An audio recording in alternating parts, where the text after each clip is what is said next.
আপনারা দেখছেন news now, খবরের নতুন ভাষা।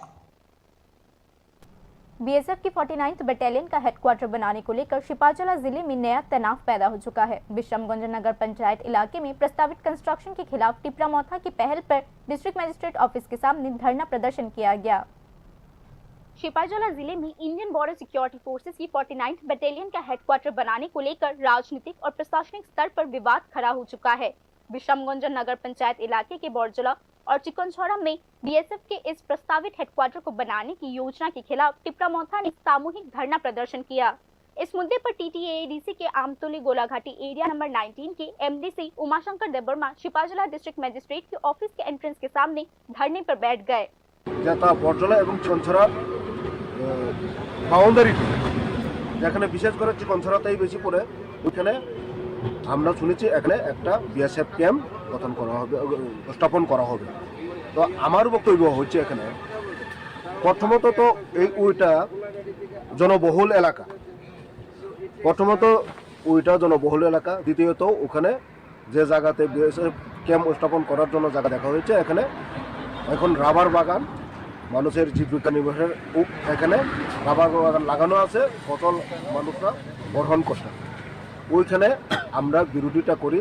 এর জন্যই এমন কি পরিস্থিতি হয়েছে ত্রিপুরা রাজ্যে যে এমন জনবহুল এলাকাতে যেখানে ওই এলাকার বাসিন্দারা ফসল চাষ করে, রাবার চাষ করে জীবিকা নির্বাহ করার একমাত্র রাস্তা, ওইখানে রাবার গাছ কেটে বিএসএফ ক্যাম্প করার জন্য কি এমন পরিস্থিতি হয়েছে। দ্বিতীয়ত আমরা দেখলাম ভারতবর্ষে সিএএ আইন চালু করে বাংলাদেশ এবং পাকিস্তান থেকে যারা অত্যাচারিত হয়ে ভারতে আশ্রয় নিবে তাদেরকে এখানে আশ্রয় দেওয়া হবে, ওদেরকে নাগরিকত্ব দেওয়া হবে, ওদেরকে জমি দেওয়া হবে, সব কিছু দেওয়া হবে। তাহলে ওদেরকে যদি এখানে জমি দিতে পারে, যারা এখান থেকে মূল বাসিন্দা ভারতীয়, তাদের রাবার বাগান ধ্বংস করে এখানে बीएसएफ कैंप स्थापन करार की दरकार। स्थानीय लोगों की राय और हितों को अहमियत दिए बिना इतना जरूरी इंफ्रास्ट्रक्चर बनाना मंजूर नहीं है। मौथा लीडरशिप ने यह भी कहा है कि जब तक समस्या का कोई पक्का हल नहीं निकल जाता आंदोलन जारी रहेगा। অনেক খালি জায়গা আছে, ওইখানে করতে পারে।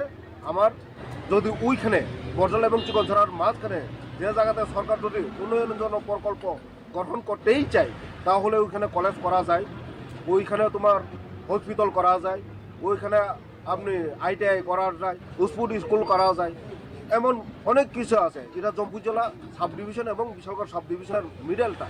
জম্পুজলা এলাকাতে কোনো কলেজ নেই, ওইখানে এটা জম্পুজলার এলাকার কলেজ হিসাবেও গ্রহণ করা যায়। এসব না করে আমার প্রশ্ন, এখানে বিএসএফ ক্যাম্প করার মানে কি দরকার, কি প্রয়োজন, এটা আমরা জানতে চাই এবং আমরা এখানে দেব না, এটা করতে দেব না। ও সিপাহী জেলার অনেক খালি জায়গাতে, ওই খালি জায়গাতে আমরা কোনো আপত্তি নাই।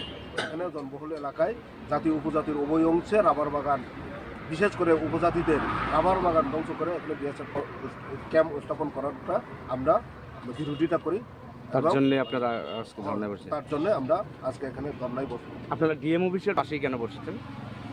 আমরা ডিএম অফিসে প্রশাসনের যাতে ওদের নজরে পড়ে, তার জন্য আমরা ডিএম অফিসে আজকে থেকে শুরু হয়েছে।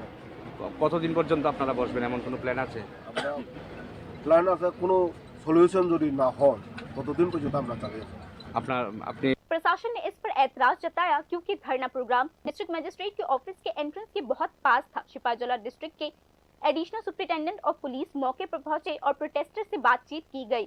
डिस्ट्रिक्ट मजिस्ट्रेट के ऑफिस जैसे सरकारी ऑफिस के 100 मीटर के अंदर ऐसे प्रोग्राम लीगल नहीं होते, इसीलिए संबंधित लोगों से एक तय दूरी बनाए रखने और शांति से धरना प्रोग्राम आयोजित करने का रिक्वेस्ट किया गया। हालांकि अभी हालात कंट्रोल में हैं, लेकिन इस मुद्दे पर पॉलिटिकल एक्टिविटी बढ़ चुकी है।